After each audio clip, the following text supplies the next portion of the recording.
Assalamualaikum warahmatullahi wabarakatuh. Salam dan bahagia Bapak Ibu Guru. Bertemu lagi dengan saya Ibu Sri Wahyuni Mamet SPD, Guru SMKN 4 Bone. Kali ini saya akan membawakan koneksi antar materi modul 2.1 pembelajaran berdiferensiasi.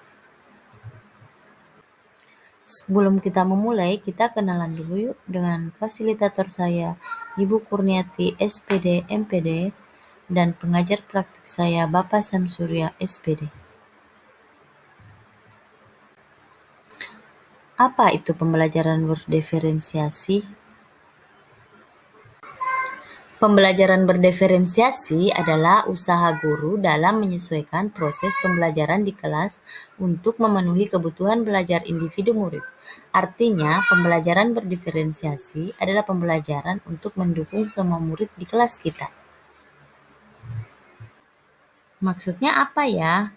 Ingat, setiap anak adalah unik. Mereka punya kelebihan dan kekurangannya masing-masing.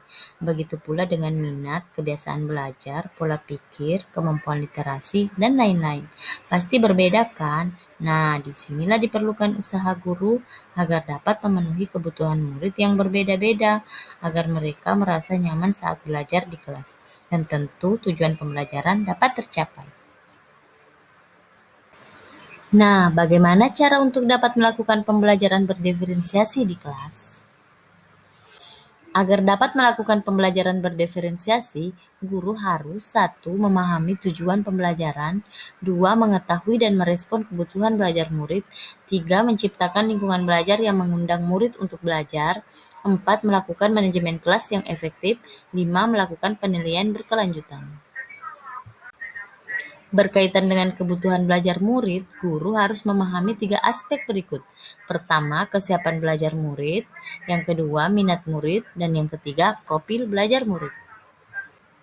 Adapun kesiapan belajar murid, yaitu mengharuskan guru untuk menilai pengetahuan awal dan menentukan apa yang telah murid ketahui dan di mana murid berada. Selanjutnya, minat murid.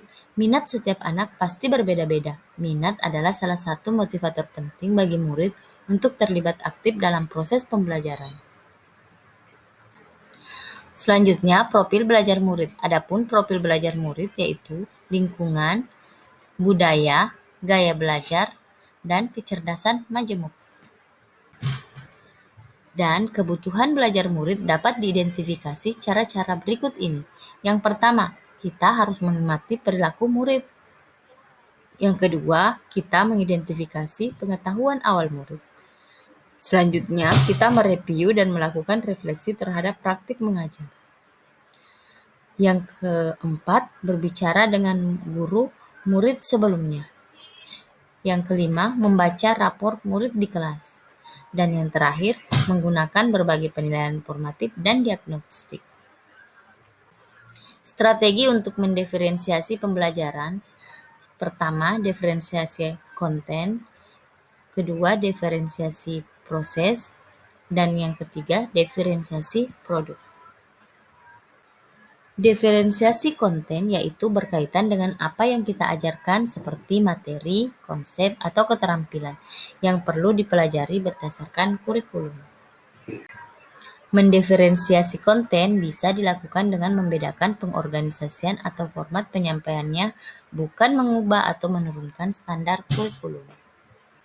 Diferensiasi proses, kegiatan yang memungkinkan murid berlatih dan memahami atau memaknai konten dengan cara membedakan proses yang harus dijalani oleh murid. Diferensiasi produk, bukti yang menunjukkan apa yang telah murid pahami dengan cara membedakan atau memodifikasi produk sebagai hasil belajar murid, hasil latihan, penerapan, dan pengembangan apa yang telah dipelajari.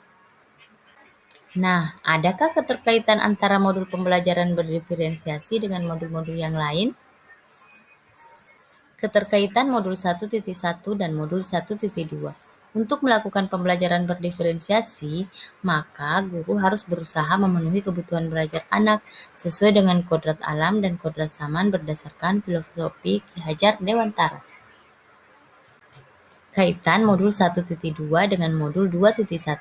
Dalam melakukan pembelajaran berdiferensiasi, seorang guru penggerak harus berpihak pada murid, reflektif, mandiri, kolaboratif, dan inovatif untuk menciptakan pembelajaran berdiferensiasi agar dapat memenuhi kebutuhan murid.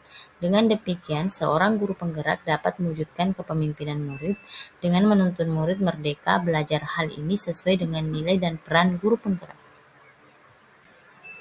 Kaitan modul 1.3 dengan modul 2.1, yaitu pembelajaran berdiferensiasi, dapat menjadi salah satu strategi untuk mewujudkan visi guru penggerak yang berpihak pada murid.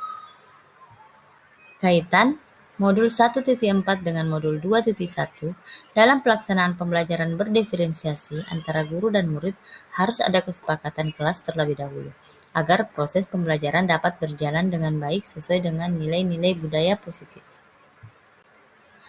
Demikian koneksi antar materi dari saya. Jangan lupa like, share, and subscribe. Terima kasih.